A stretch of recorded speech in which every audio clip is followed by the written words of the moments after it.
살다 보면 참 이해하기 힘든 순간들이 있습니다. 식당에서 숟가락 하나 늦게 가져다 준 일에 고함을 치는 사람, 운전 중 끼어든 차 한 대에 끝까지 쫓아가 보복 운전을 하는 사람, 혹은 가족의 사소한 말 한마디에 정색하며 독설을 내뱉는 사람들입니다. 겉으로 보기엔 대단한 기세와 권위를 가진 것처럼 보이지만 우리는 본능적으로 느낍니다. 저 사람은 지금 무척이나 불안하고 위태로운 상태라는 것을 말이죠. 오늘 우리는 그들의 내면에서 어떤 일이 벌어지고 있는지 현대 심리학의 렌즈로 들여다보고 약 2500년 전 노자가 도덕경에서 설파한 유약승강강의 지혜를 통해 진정한 강함이란 무엇인지 깊이 있게 탐구해 보려 합니다. 검증된 철학적 근거와 심리학적 사실을 바탕으로 여러분의 마음을 평온하게 만들고 인간관계를 통찰하는 시간을 가져보겠습니다. 1. 화를 내는 사람의 심리적 실체, 경직과 불안. 심리학에서는 사소한 일에 화를 내는 현상을 정서적 조절 실패 혹은 낮은 좌절 내구력으로 설명합니다. 여기서 주목해야 할 단어는 경직성입니다.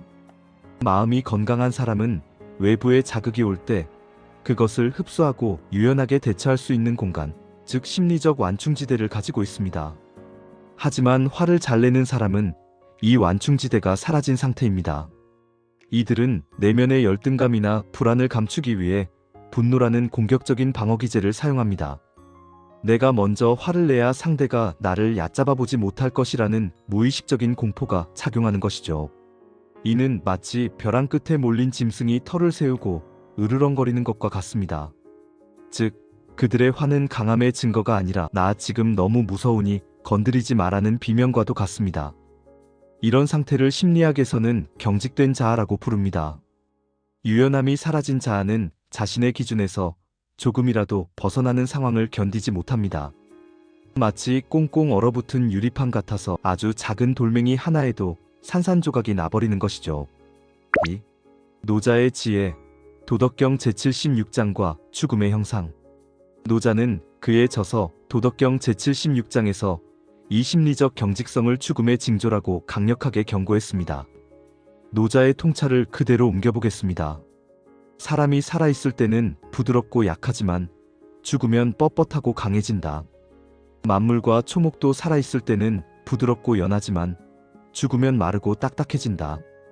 그러므로 굳고 강한 것은 죽음의 무리이고 부드럽고 약한 것은 삶의 무리이다. 노자는 자연의 섭리를 통해 인간의 성정을 관찰했습니다. 갓 태어난 아기의 몸을 떠올려 보십시오. 만지는 대로 구부러질 만큼 부드럽습니다.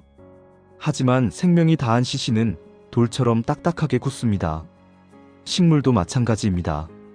파릇파릇한 새수는 바람이 부는 대로 흔들리며 생명력을 자랑하지만 죽은 나뭇가지는 딱딱하게 굳어 바람이 불면 툭 부러지고 맙니다. 화를 잘 내는 사람의 심리가 바로 이 죽은 나뭇가지와 같습니다. 자신의 생각과 고집이 딱딱하게 굳어버려 타인의 의견이나 예기치 못한 상황을 수용할 유연성이 전혀 없는 상태입니다. 노자는 이를 강하고 큰 것은 아래에 놓이고 부드럽고 약한 것이 위에 놓인다는 말로 정리하며 세상의 진정한 이치는 부드러움에 있음을 강조했습니다. 3. 유약승강강, 부드러움이 강함을 이기는 원리. 노자 철학의 핵심 중 하나인 유약승강강은 단순히 약하게 살라는 뜻이 아닙니다. 여기서의 유약은 줏대 없는 유약함이 아니라 어떤 충격에도 파괴되지 않는 최고 수준의 유연함을 의미합니다. 물은 이 세상에서 가장 부드럽고 약해 보이지만 바위를 뚫고 산을 깎아내며 거대한 물길을 만듭니다. 물은 어떤 그릇에 담기든 그 형태에 맞게 자신을 변화시키지만 그 본질은 결코 변하지 않습니다. 화를 내는 사람은 바위처럼 서서 부딪히다 깨지지만 평온한 사람은 물처럼 흐르며 장애물을 피해가거나 감싸 안습니다. 현대 사회에서 흔히 말하는 멘탈이 강한 사람은 화를 잘 내는 사람이 아닙니다. 어떤 비난이나 곤란한 상황에서도 평정심을 잃지 않고 유연하게 상황을 넘기는 사람입니다. 노자는 태풍이 불 때 꼿꼿이 서 있으려다 뿌리째 뽑히는 거목보다 바람을 따라 눕는 갈대가 결국 살아남는다는 진리를 우리에게 일깨워줍니다. 4. 경직된 분노에서 부드러운 평온함으로 가는 법. 그렇다면 우리는 어떻게 이 딱딱해진 마음을 녹이고 부드러운 강자로 거듭날 수 있을까요? 첫째, 화가 치밀어 오를 때 내 마음이 지금 딱딱하게 굳어있구나라고 알아차리는 것이 시작입니다. 화는 외부의 문제 때문이 아니라 내 안의 유연성이 부족해서 생긴다는 사실을 인정해야 합니다. 둘째, 노자가 강조한 하심, 즉 마음을 아래로 내려놓는 연습이 필요합니다.